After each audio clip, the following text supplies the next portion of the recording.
शमशाद अहमद खान साहब मौजूद हैं। आप साबिक सेक्रेटरी खारजा हैं। दिफाई तजिया निगार air commodore retired Khalid Chishti साहब मौजूद हैं। इसके अलावा माहिर बैनुल-अक़वामी अमूर डॉक्टर ज़फ़र नवाज़ जसपाल साहब हमें ज्वाइन कर रहे हैं। आप तीनों का बहुत बहुत शुक्रिया।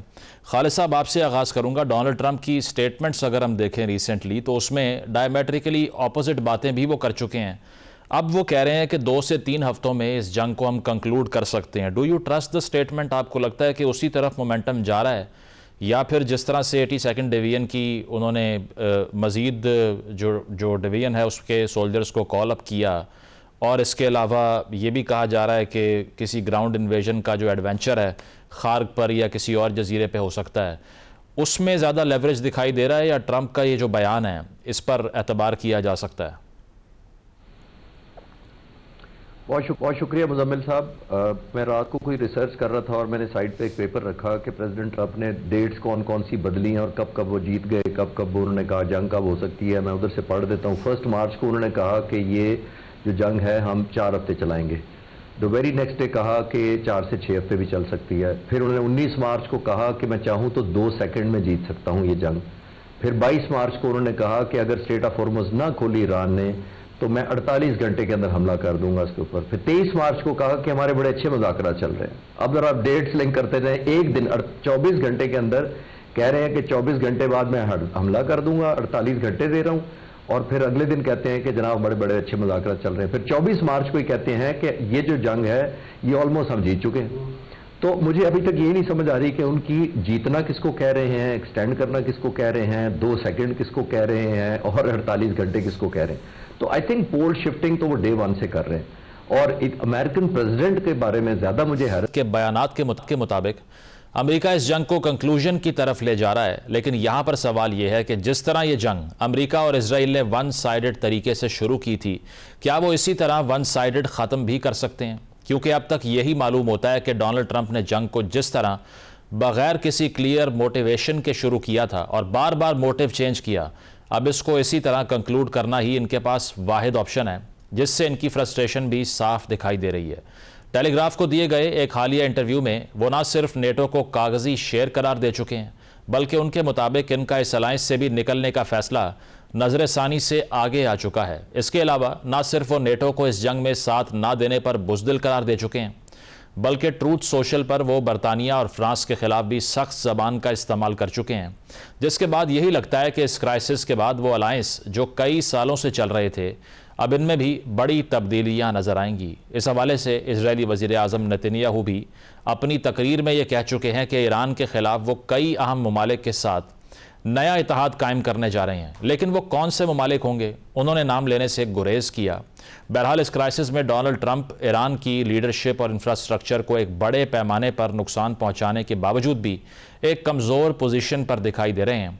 रॉयटर्स और इप्सोस का जो हालिया सर्वे सामने आया है, इसमें 66 यानी कि 2/3 अवाम की ये राय सामने आई है कि अमरीका को इस जंग के मकासद हासिल किए बगैर भी जंग ख़त्म करनी पड़े तो कर देनी चाहिए। फिर ख़ास तौर पर इस सर्वे में रिपब्लिकन्स का भी मेंशन किया गया, जिसके मुताबिक हर 10 में से 4 रिपब्लिकन्स भी यही समझते हैं कि अमेरिका को ईरान जंग फौरी ख़त्म कर देनी चाहिए। इसके अलावा अगर पाकिस्तान और अफ़गानिस्तान के दरमियान जारी तनाज़े की बात करें, तो हम चीन में पाकिस्तान और अफ़गान तालिबान के दरमियान बातचीत का एक नया सेशन भी देख रहे हैं। एसोसिएटेड प्रेस की रिपोर्ट के मुताबिक इन मुज़ाकरात का मकसद मौजूदा कशीदगी को ख़त्म करना है। इन तमाम डेवलपमेंट्स पर बात करेंगे। पैनल हमारे साथ मौजूद है। शमशाद अहमद खान साहब मौजूद हैं। आप साबिक सेक्रेटरी खारजा हैं। दिफाई तजिया निगार air commodore retired Khalid Chishti साहब मौजूद हैं। इसके अलावा माहिर बैनुल-अक़वामी अमूर डॉक्टर ज़फ़र नवाज़ जसपाल साहब हमें ज्वाइन कर रहे हैं। आप तीनों का बहुत बहुत शुक्रिया।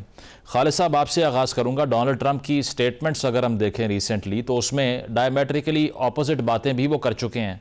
अब वो कह रहे हैं कि 2 से 3 हफ्तों में इस जंग को हम कंक्लूड कर सकते हैं। Do you trust the statement? आपको लगता है कि उसी तरफ मोमेंटम जा रहा है, या फिर जिस तरह से 82nd डिवीज़न की उन्होंने मज़ीद जो डिवीज़न है उसके सोल्जर्स को कॉल अप किया, और इसके अलावा ये भी कहा जा रहा है कि किसी ग्राउंड इन्वेजन का जो एडवेंचर है खार्ग पर या किसी और जजीरे पे हो सकता है, उसमें ज़्यादा लेवरेज दिखाई दे रहा है, या ट्रंप का ये जो बयान है इस पर एतबार किया जा सकता है?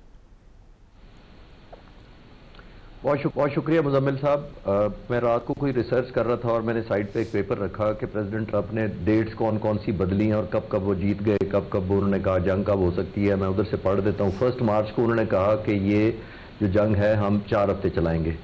द वेरी नेक्स्ट डे कहा कि 4 से 6 हफ्ते भी चल सकती है। फिर उन्होंने 19 मार्च को कहा कि मैं चाहूँ तो 2 सेकंड में जीत सकता हूँ ये जंग। फिर 22 मार्च को उन्होंने कहा कि अगर स्ट्रेट ऑफ हॉर्मुज़ ना खोली ईरान ने तो मैं 48 घंटे के अंदर हमला कर दूंगा इसके ऊपर। फिर 23 मार्च को कहा कि हमारे बड़े अच्छे मुज़ाकरा चल रहे हैं। अब अगर आप डेट्स लिंक करते रहे, एक दिन 24 घंटे के अंदर कह रहे हैं कि 24 घंटे बाद मैं हमला कर दूंगा, 48 घंटे दे रहा हूं, और फिर अगले दिन कहते हैं कि जनाब बड़े बड़े अच्छे मुज़ाकरा चल रहे हैं। फिर 24 मार्च को ही कहते हैं कि ये जो जंग है ये ऑलमोस्ट हम जीत चुके हैं।